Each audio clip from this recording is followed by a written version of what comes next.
Lots of talks lately about Greenland. What do you make, Professor, about the declarations of Donald Trump? Well, this statement, well, basically it was not a statement, but it was an answer to a question in the press conference. But anyway, what Trump said, of course, made a lot of, I would say, noise and attention, not least in the Nordic countries. The discussion is still whether this should be taken literally or more as an indication of interest, or maybe as sort of a bargaining position. But clearly it is not the kind of diplomatic language. But bargaining for what? Bargaining for what?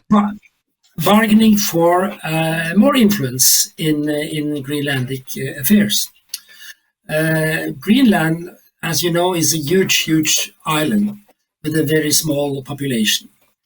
It is a part of the Kingdom of Denmark, but it also has aspirations of full independence. In this situation, the statements or what Trump said introduces a new element in this discussion about independence or changed status of Greenland, whether Greenland should be more closely aligned to the US or if the US should play a larger role on the island. But what is the interest there? What strategic interest is there? Let's explain to the Europeans who do not live in the north. It is in that sort of bracket.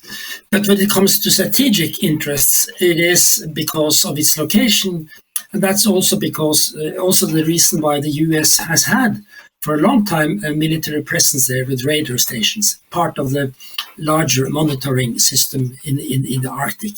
So that is the main strategic interest, militarily speaking.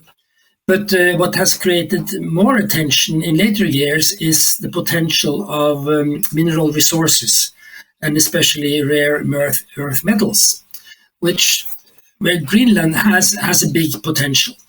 It has to be said that as of today, there is only two mines operating in Greenland. There is some exploration going on, exploration going on, but this is a future possibility. And as we know, the Western countries are eager to find their own resources of such minerals, so as not to be too dependent on China. So that gives Greenland a strong sort of interest today. But when you speak about strategic interest, I think there is a sort of a merge here between military and economic interest. Seen from the US and especially from Trump's point of view, they are extremely concerned about China's ambitions and Chinese activities in the Arctic. And it's true that some years ago, there was a Chinese interest in mining in the Arctic. Not much came out of that, but the impression was created that China was about to establish itself on Greenland. And I think that impression has lingered, and at least a belief that China would be interested in engaging on Greenland. And as I said, it's a very small population which might be susceptible for economic incentives from abroad. And if that is the impression in the US, then that also gives a reason for America to become more active in Greenland. I understand, but Denmark is an ally. Would it be easier to discuss any kind of concerns with the government of Denmark than to come with declaration that they just want the island? Because a while back, in his first term, he wanted to buy it, as I remember. Yes, exactly. That is what exactly the Danes are saying too. They are very more open to increased military cooperation with the US.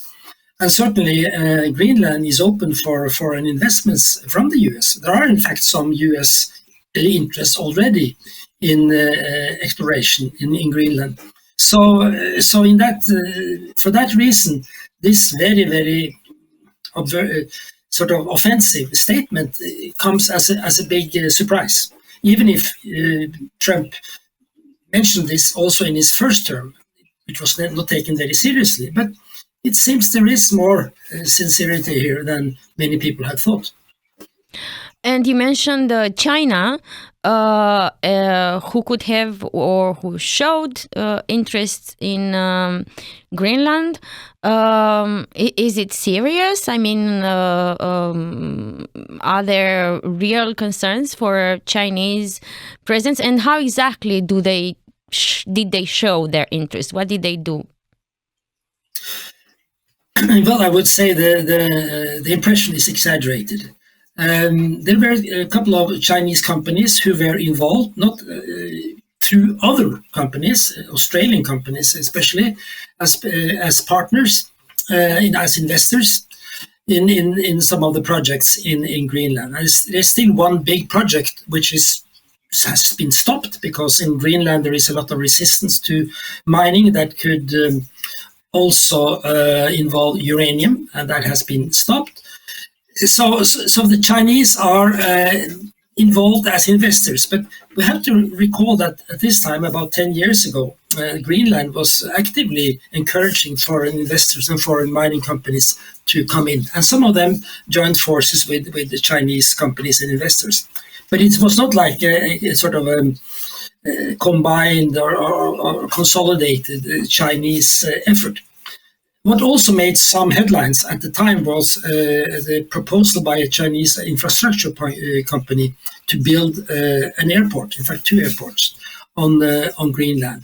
And that was also taken negatively, and it seems that the US was very much involved in stopping that proposal to be realized. I understand. I also read that as the ice is melting, new commercial roads could open in the Arctic, and this could also be of interest. What do you think about that?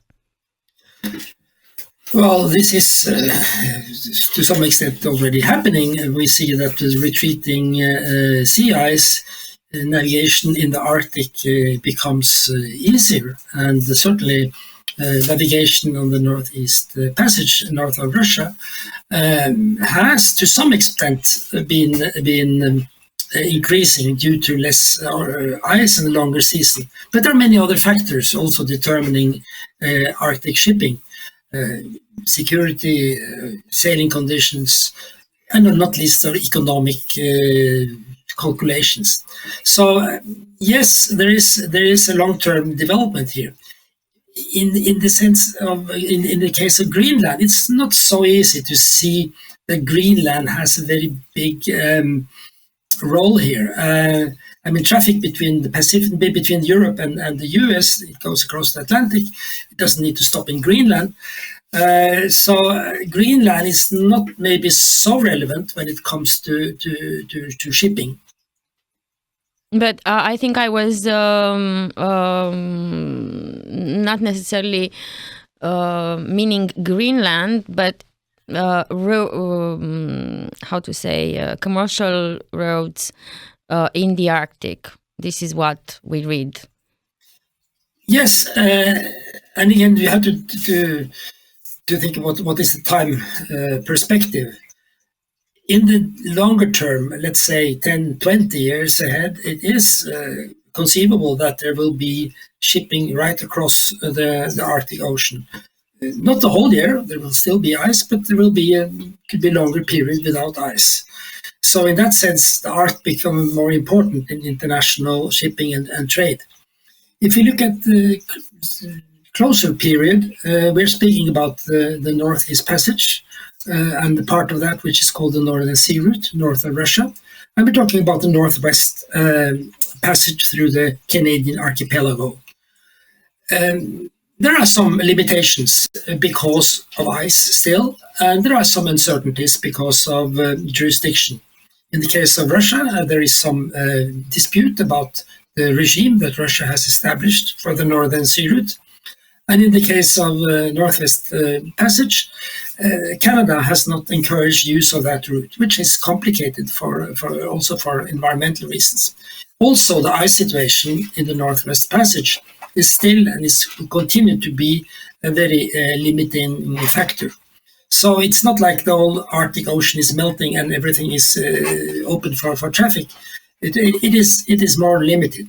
But looking ahead, yes, things are changing. And you mentioned Russia. You and I, Professor, have known each other a few years. You've been coming to Bucharest for conferences, and I was at your panels about the Arctic, security at the Arctic, and if we discussed security at the Arctic, we discussed Russia, not America. Yes. Yes. So now we have to be concerned about America too there. It is still early to tell what actual practical policies the US will implement under the Trump administration. I think we should be a little bit careful drawing too far-reaching conclusions.